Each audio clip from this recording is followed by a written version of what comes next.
దాన్ని కూడా వీలు కాదు. అంటే ఆ పోలీస్ స్టేషను, కోర్టు, ప్రజలు, ఈ ఆ ముగ్గురు జరిగిన క్రైమ్ ఎలాంటిది అంటే జరిగిందా, జరగలేదా, తర్వాత శిక్ష పడ్డదా, శిక్ష పడలేదా, అంటే ప్రజలకు మేలు అవుతుందా, ప్రజలకు మేలు అవ్వట్లేదా, ఇది మెయిన్ కాన్సెప్ట్.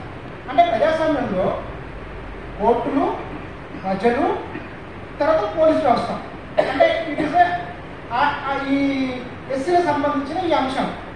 అంటే ఎస్సీల పైన ఎందుకు దాడులు జరుగుతాయి? క్యాస్ట్ తక్కువ, కొంత నాణ్యమైన విద్య చదవడం కానీ, ఉన్నతంగా బట్టలు కట్టుకోవడం కానీ, ఉన్నతంగా ఇల్లు కట్టుకోవడం కానీ, కొన్ని యాక్టివిటీస్లో ఫెస్టివల్ విషయంలో కొంత హుందాతనంగా ఉండడం, అలాంటి దానికి కొన్ని సందర్భంలో ఒక అంటే ఎస్టేట్ లైఫ్ అంటే ఒక ఉన్నతమైనటువంటి జీవనాన్ని ఇష్టపడుతున్న ఎస్సీ కమ్యూనిటీలో ఈ దాడి జరుగుతుంది. అంటే దొంగతనం అనే కేసు అనేది చిన్న ఆప్షన్ చెప్పి థర్డ్ డిగ్రీ ప్రదర్శన చేసిన ఒక పోలీస్ స్టేషను అంటే ఆ మహిళ పైన, వాళ్ళ అబ్బాయి పైన, వాళ్ళ భర్త పైన ఒక హింసాత్మకమైన దాడి.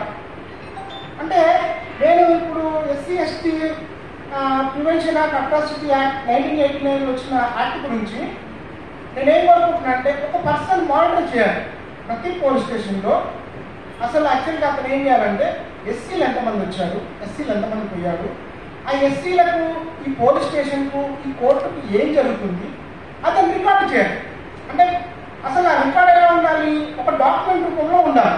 పేరేంటిది, మండలం ఏంటి, తర్వాత ఊరేంటి, డిస్టిక్ ఏంటి, ఆ డిస్టిక్లోకి వెళ్ళి యాక్చువల్లీ ఎవరున్నారు, అతని ఫ్యామిలీ బ్యాక్గ్రౌండ్ ఏంటి, ఒక పర్సనే ఉన్నాడా, వాళ్ళ మదర్ ఫాదర్ ఉన్నాడా, లేకపోతే వాళ్ళకి ఏదన్నా అంటే ఒక బలగం ఉందా, అంటే వాళ్ళలో ఏదైనా మాట్లాడడానికి, తర్వాత దాన్ని డిస్కస్ చేయడానికి, కనీసం వాళ్ళ ఆ కేసు పైన పోలీస్ స్టేషన్లో ఆ పర్సన్ జైలు పంపించే టైంలో అతను కనీసం ఒక విట్నెస్ సంతకం పెట్టే పర్సన్ ఉన్నా లేదా? ఈ అంశాలు ఒక పర్సన్ ఒక రికార్డు చేసి డాక్యుమెంటేషన్ పెడితే అతను మనకు ఇవ్వడానికి ఆస్కారం ఉంది.